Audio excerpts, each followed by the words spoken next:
Okay. Already ప్రభుత్వం నోటీసులు ఇచ్చాక అందరికీ వెళ్ళాయి. ఒకరిద్దరిని కూడా 9 ఏళ్ల క్రితం చేసిన ప్రకాష్ రాజ్ నుంచి 9 years లోపు అందరికీ వెళ్ళాయి నోటీసులు. జుబేదాకు కూడా వచ్చాయి, సావిత్రికి వచ్చాయి, అందరికీ వచ్చాయి. దే ఆర్ ఆల్ అంటే వాళ్ళ ఎక్స్ప్లెనేషన్ ఇచ్చుకుంటున్నారు. ఈ టైంలోనే నువ్వు అలీని టార్గెట్ చేయడం వల్ల నీ ఉద్దేశం ఏంటి? సరే, బెట్టింగ్ యాప్స్ ఈ మధ్య కాలంలో ప్రమోట్ చేయలేదు కాబట్టి అన్వేష్ క్వశ్చన్ చేయకూడదు, కరెక్ట్గానే ఉంది.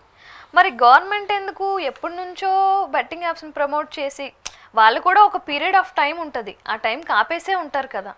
ఈ లాస్ట్ 6 months లేకపోతే 1 yearలో చేసిన వాళ్ళకి మాత్రమే నోటీసులు ఇవ్వచ్చు కదా, అందరికీ ఎందుకు ఇచ్చింది? రీజన్ అప్పుడెప్పుడో ఇన్ఫ్లుయెన్స్ అయినా కూడా వాడు ఇప్పటి వరకు కూడా ఆడుతూనే ఉన్నాడు. The same logic applied here. ఎలా గవర్నమెంట్ ఎలాగైతే అందరికీ కలిపి ఈ అందరికీ నోటీసులు ఇచ్చిందో, ఈయన కూడా అంతకు ముందు చేసిన ప్రతి ఒక్కరి మీద వీడియోస్ చేస్తున్నారు. ఇప్పుడు ఎందుకు చేస్తున్నాడు? ఆల్రెడీ అయిన తర్వాత ఆయన ఎప్పటి నుంచో చేస్తున్నాడండి, లాస్ట్ లిటరలీ 1 month. అంటే అప్పుడు అంటే నువ్వు నీ పోరాటానికి ఒక అర్థం ఉంది. అందరికి నోటీసులు పంపకి ఇప్పుడు ఎవరు చేయట్లే, ఇక మీద ఎవరు చేయరు, అయినా స్టిల్ యూ ఆర్ డూయింగ్ అంటే దాని అర్థం ఏంటి?